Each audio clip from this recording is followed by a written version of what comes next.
Hey LOL, I'm Coco. I don't know if I want to go by Coco or Moonacake yet, which would be my artist name, but I wanted to make a video on my accepted Gnomon portfolio. A little background about me. I just finished up my third term at Gnomon. I applied for the summer term and I literally did not apply for any other art schools. So if I didn't get in, I would either reapply in the fall or wait another 365 days to apply to a normal school because I missed the general deadline for literally everything else. So yay, I'm glad I got in. I technically transferred into the school, but because Gnomon has such a unique curriculum, it has 3 years instead of the traditional 4.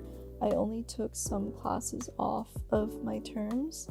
So the terms are normally 5 to 6 classes, I'm pretty sure except for the last 2, which are like demo reel, which has 4 classes.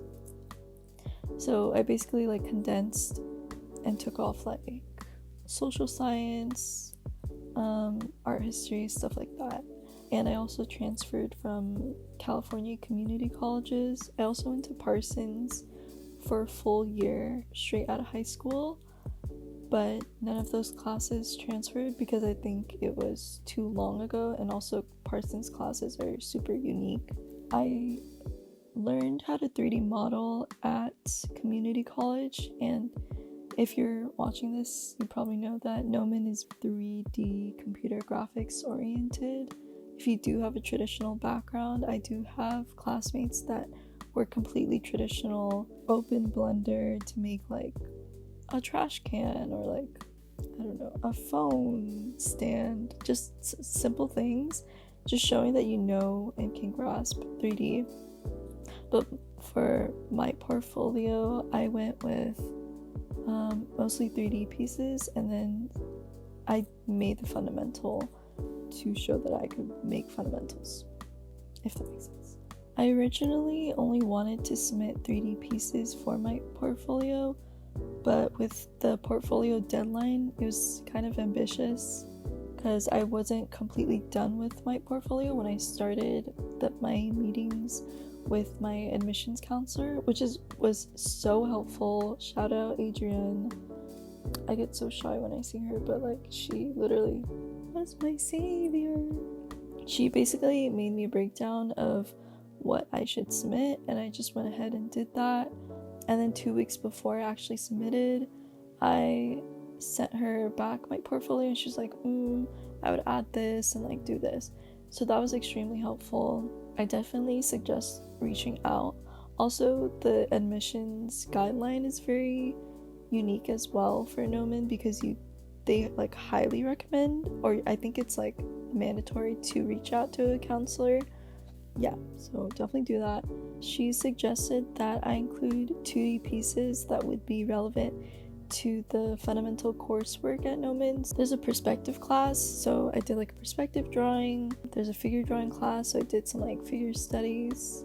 I submitted 15 pieces for my portfolio, and the pieces I'm showing are also on my ArtStation, which is what I submitted my portfolio through. Just like sent them ArtStation link. And it had everything. Nothing extra, nothing, just the 15 pieces. I also included what program I used for each. There's part of the website that tells you like the format of how they kind of want you to submit things. So it said like, talk a little bit about your struggles, what you're proud of, what program you used, just like what to put in the description. So if they're looking at your portfolio outside of the interview, they have that information. So the first one is titled Goodnight. This first piece gave me the biggest headache. I think each piece I did posed their own problems, and when you work in 3D, you're basically just endless problem solving. That's the entire gig. But I, for the life of me, could not figure out the composition. Originally, I wanted to have like a foreground of little bunnies roasting marshmallows by the campfire, but I just thought it would work better with more natural elements the more I modeled the scene. like the trees and the mushrooms would be better as the focus. I wanted a very stylized look, so you can see like the rigid edges. It has like that low poly look.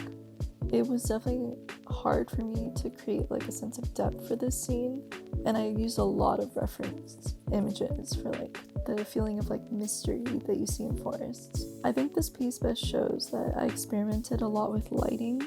It took me so long to render because the more lights you use, the longer it'll take to render. It's like tiny little lights everywhere. But I really like how it turned out. I like the depth of the scene. And yeah, Crosley Payphone. This is one of my more realistic models that I included in my portfolio to demonstrate that I could do high quality renders with hard surface modeling. Don't mind that the telephone cord is clipping through the ground plane. I really like just how shiny and clean it is, and I really like modeling props. I think right now I still want to go down the prop modeling pipeline the most. I used a mix of Substance Painter for the material and Photoshop for the detail of the coin slot. My third piece is titled On My Desk, and I personally love the individual assets in this one because I really like cute, stylized things, and I think this one really shows like my style and theme with my art. I went with, electronics and items that you can find on like the desk of a girl that games. So like the little pixel machine at the top is inspired by the pixel art display by this company VDoom, not sponsored. I also got the chance to incorporate some of my pixel art into this one. I originally wanted to include pixel art for my portfolio as well, but my advisor advised against it because I think they thought it was like too simple, which I understand. I made pixel art before I learned how to 3D model. I heavily respect pixel artists. So yeah, we got a pixel display, cat headphones, coffee mug, alarm clock, a strawberry lamp, Tamagotchi, mouse controller, and keyboard. The keyboard is inspired by the company Palm, their jelly keycaps. Oh my god, I want them so bad. I just thought like, if I can't afford it in real life, I'll just model it, I really like this one. The whole piece, and there are obviously some things I would tweak, like the mood lighting. I would also make the pixel display dimmer, but overall I'm proud of this one. Bakery. The next scene is of Asian bakery breads. I worked at an Asian bakery for a while, and I always loved how visually appealing the breads were, and they tasted like equally as good. So I thought it'd be fun to model them as well. I textured the models in Substance Painter, and I like how squishy they look. I didn't want to add too much detail with brush strokes or anything since the models themselves were fairly simple. I kind of just wanted it to be simple. I wasn't going for like realistic. And yeah, I hope I'll get to model more food as the classes go on, because I think making realistic food will be really fun. And I just hope like when people look at my food models, it'll look as good as anime food. Like that's what I'm looking to achieve. Number 6 or 5, the Eiffel Tower phone. If you can't tell so far, I love pink and pastels and creams, so I chose to model this vintage telephone in rose golds and bronze instead of the original tones of black and brass. I think if the color palette wasn't so stylized, it could definitely be confused with the real thing, so I'm proud of that. Also, I love realistic models because they force you to really learn how things work if you want to recreate them accurately. And this one is also just another display of my capabilities of modeling realistic props.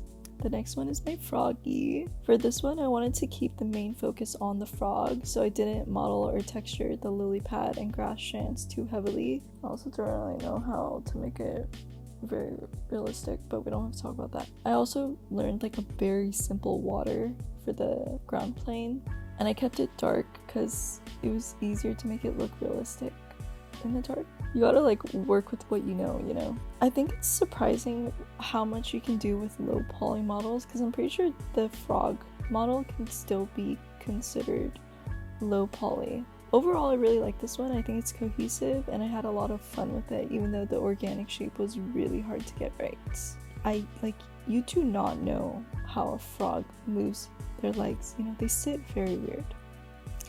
This one is titled Penny's Room. I don't know if other artists do this, but I waited so long to make this one because I was scared it wouldn't live up to the expectation of how it looked like in my head when I finally executed it. I personally just have a very bad habit of overthinking so much until the idea becomes convoluted, and I should just start on it to begin with.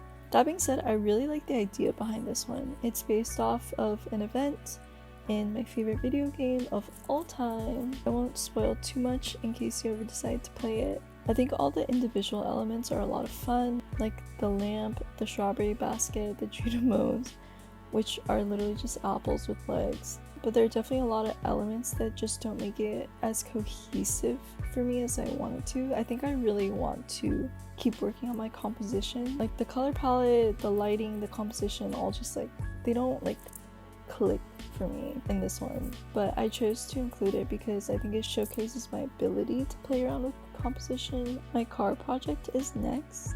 This one is based off of a vintage Ford 100, also kind of based off of Stardew Valley. I went on Reddit and was like, what car do you think the car in Stardew looks like? And people were like referring me to a bunch of cars, but I ended up choosing one that had a reference photo on the Dimensions website. I'll link it below, but that website has like front, side, back, top references for literally so many cars. And I just thought it would be like a lot easier to model with that. It's not uber realistic, and I'm okay with that. I would say it's like probably 70% there. Okay, now that I've taken classes, like Gnomon classes in modeling, I would say it's like 50% realistic. Like 0 to 10, it would be a 5 on the realistic scale. But I think this one still shows a lot of skill, and I'm really proud of it.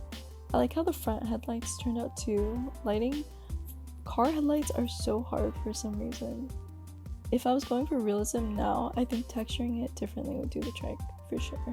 Number 9, I think it is, titled Just Cups. I remember working on this one. I had just finished my first assignment for my Intro to Maya class at community college, and I wanted to make something on my own. I was like, I'm ready. I can use like the basic tools now. So I looked up just coffee mugs and I made that on my own, and I was so proud. Applied like AI standard surface, which is like the most basic texture you can apply in Maya, and rendered them. I definitely have way too many polys for something so simple like this, but I think it's really clean. It shows my progress from like beginner to where I am now, so I decided to include it. The Egret II Mini. Egret. This model is so funny to me because I didn't make it like low poly on purpose. I just didn't know how to smooth and everything when I made it. It's one of my first modeling projects for my community college class. The assignment wasn't to make like this machine, it was just to make like something handheld, like a prop. So I chose this, and the model's just so rightfully retro in my eyes because you can see where the individual polys are. And it's nice to go back and like see where you can improve now, because I feel like I can make that so much better now. Not feel like I know I can make it better now. That being said, I am proud of little details. Like my Intro to Maya professor was like, focus on the details, think about how this is really made, you know, the buttons, some of them are convex, some are concave. Just add more and more details to make it more realistic. Okay, getting into the fundamental pieces, I have 4 fundamental pieces, and starting with the perspective drawing. This is a perspective drawing based off a real photo I found on Google of Kyoto, Japan.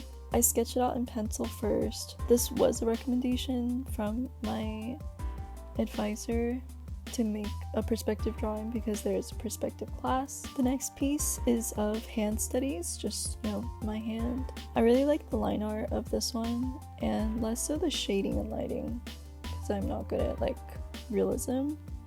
But I took drawing classes when I was younger, so I think that helped with these like being not absolutely horrendous. And you know, it's not like hyper realistic or perfect by any means, but it has personality.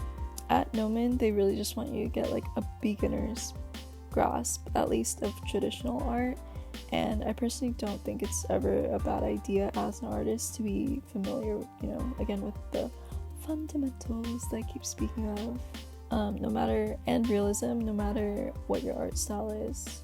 My next piece is of figure studies. Looking back at this one, it's very obvious that I'm drawing the figure like I'm outlining it. Like I'm kind of looking at like do instead of really like taking into account the fact of like the three-dimensional form. It's a sphere, not a circle, you know what I mean? But with these, I think it demonstrated that I was familiar with, but not proficient. Not even good to close. Not even close to good at figure drawing. I also ended up taking figure drawing my first term at Gnomon, and I'm so grateful for my professor Ken, because he helped me see the figure in a completely different way. And my last 2D pieces, I made these digital portraits when I was going through a phase of using Adobe Illustrator and Photoshop to make digital art, and these pieces are some of my first digital art pieces I've ever made. I'm still really proud of them because I feel like they're timeless. They have like this abstract, you know, simplistic style to them. First one is a self-portrait where I originally did my whole face, but I was like, it just looks better deconstructed. I've always liked the look of unfinished art. And the others are of some old friends. I included this one because it showed that I was familiar with digital art programs. Okay, I recorded this yesterday, but the file corrupted. So to close it all up, the last piece of my portfolio, I thought it would be nice to put the first piece, or my most recent piece, at the end to kind of sum it all up. So my last piece is titled Diner Scene, or Diner Food. I thought it would be wholesome to put it at the end because when I messaged my advisor for the first time and we were talking about what I could put in my portfolio, we had talked about a diner scene. I also just love like the diner aesthetic. I don't know what it is about it. It's just so, it's very iconic. I like how cohesive it feels to me through the composition, the lighting, you know, the neon lighting, and the arrangement of the food. I think I'm proudest of the ice cream sundae, which I used a end cloth deformer for, because before I would like manually just move the vertices. I think next time, or if I did revisit a diner scene, I would want to model it more realistic or do an entire diner interior instead of just the tiled background. But yeah, I like this one because it kind of ties it all together. And there we go, that is my entire portfolio. If you want any specifics, just let me know. I personally do know people that did transfer out of high school, but the majority of my peers I feel like are people that realized that they wanted to go into this industry or career path very late, just like me. I was 4 or 5 years out of high school when I got into Gnomon. If you want like video on how the environment is like or anything, just leave the questions below and hopefully I'll get back to you. Thank you, toodles!